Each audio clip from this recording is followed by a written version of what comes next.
there are two kinds of activities I find myself wanting to share now.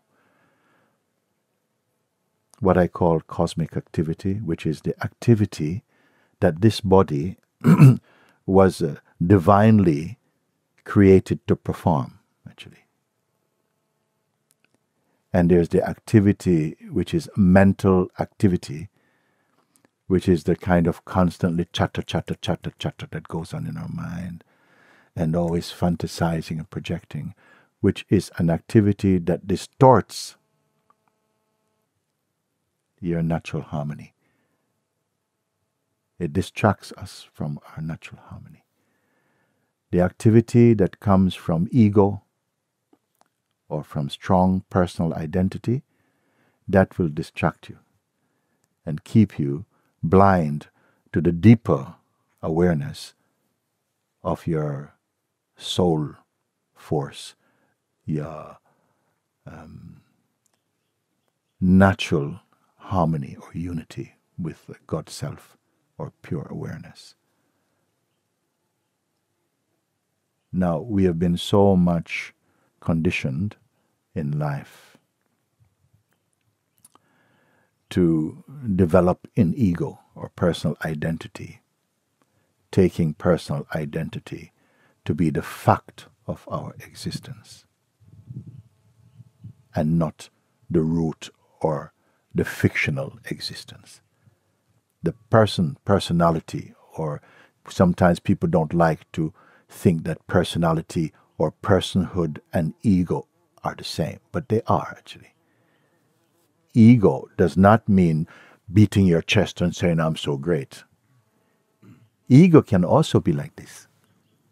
It can also be very nice. What does ego mean? It means a strong conviction that you are your body-mind conditioning, that you are your persona or your personal identity. Personal identity is also a mode of consciousness. It's also consciousness, but it becomes so limited because of its conditioning and outlook. It's like you're existing on 20%, 10% of what you really are. Even that's a very high number, 10%.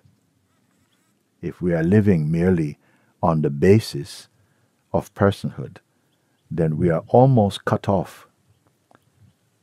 You are never cut off, but you feel almost cut off experientially from the Supreme Self, which we are, factually and fundamentally. So if spirituality has anything, any power, it is again to reconnect, so to speak, with our eternal self, which is where? In which direction? I would have to ask you, go in search of yourself. Start going that way. I cannot tell you that.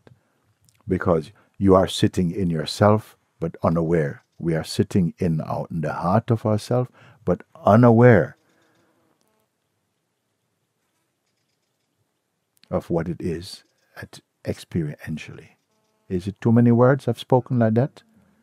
I'm not creating anything. I'm only pointing to something. This is the beauty of satsang. I'm not telling you what you have to become. Maybe, if anything, I'll probably show you what you must unbecome.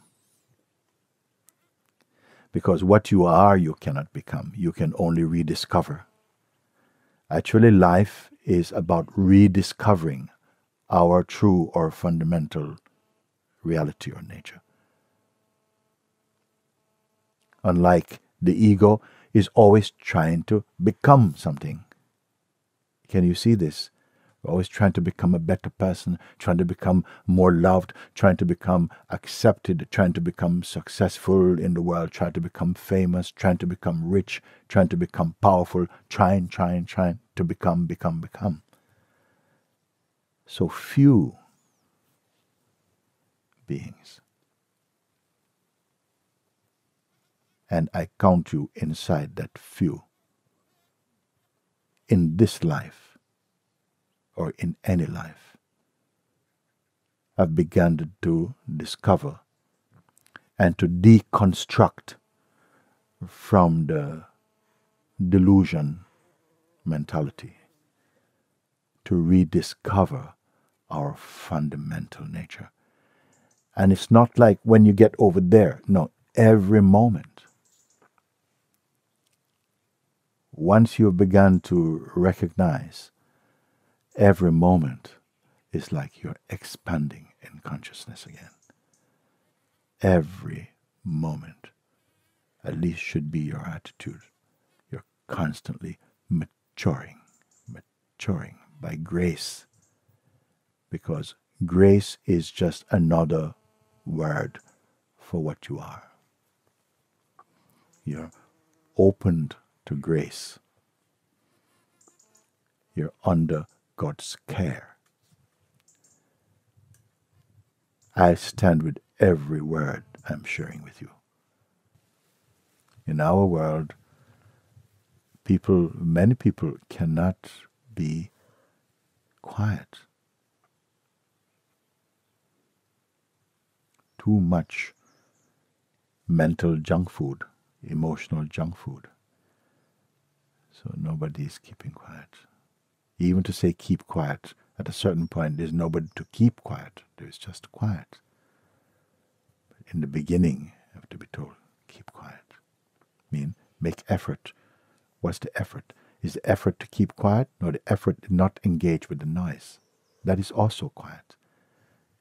If I say try and focus on being quiet, then it's effort to be quiet. It's not quite the true quiet. But if I say you can allow the noise, the movement, but don't identify, then it's easier.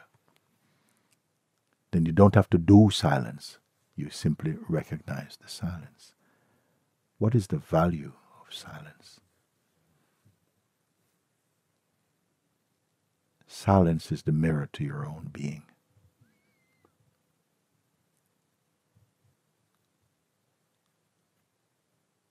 Even in satsang, I say, if you pay attention, you see the mind movement, identities playing, but you stay only to observe it, but don't identify.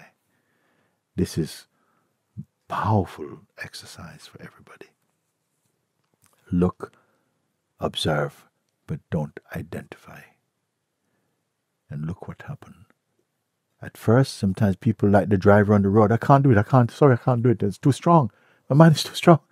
There's no dimmer switch for the mind to turn it down either. It's a boom, boom, boom, boom. So, what to do? Little by little bit, you practice. You practice. And it becomes easier to observe without participating. Do we all get this, what I'm saying now? Because it's right crucial now.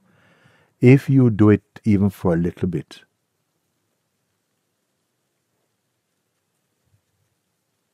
I was even saying to some people, do it for 1 minute at a time. For 1 minute at a time, observe your mind without going into shape. Stay shapeless. 1 minute. Maybe in 1 minute you can't succeed even. Then you begin to see the virility of your mind. For 1 minute, you're gone. You're down the road eating pizza or something, and it's, whoa, what is that?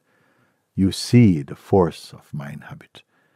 But this is the beginning of your success. Let's just keep watching without identifying. You can set a little timer, but don't watch your clock. Because if you do this, then you're not true to it. Do it for 1 minute. And then do it for 2 minutes.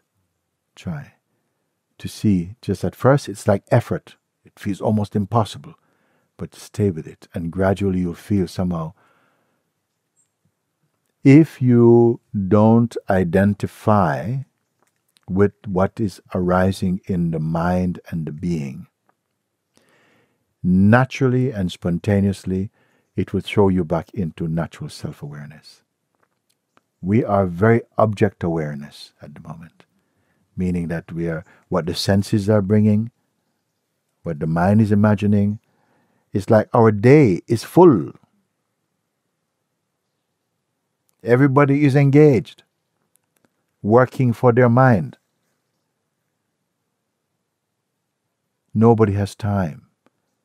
Not even the unemployed have time. They're into something. So observe this thing, and as you observe, you start to see that naturally, just by that, you become naturally self-aware, which means the power comes back just to your own being. And you're going to love it so much that your love for it will result in the gift you are giving back to yourself, to be self-aware. Remember, I'm not telling you reject the world, curse the world, be cynical about anything. Just know thyself. Be aware. Don't learn about yourself only by books. Just like you cannot go to a restaurant and be satisfied with the menu. Okay? Beautiful pictures. Oh, yeah. Oh, no, you cannot do it. You cannot do it. You must put it in the mouth. You must chew. You must swallow. It must digest. Then assimilate. Even you're not doing it. You're not doing. At best I can say you're chewing. But once you swallow, it's out of your hands. Another power is taking over. Everything becomes here. Then after assimilation, combustion. What we are sharing here, I'm not asking you to keep. Use. Follow it. Then it will combust into spirit, which means that it becomes one with you.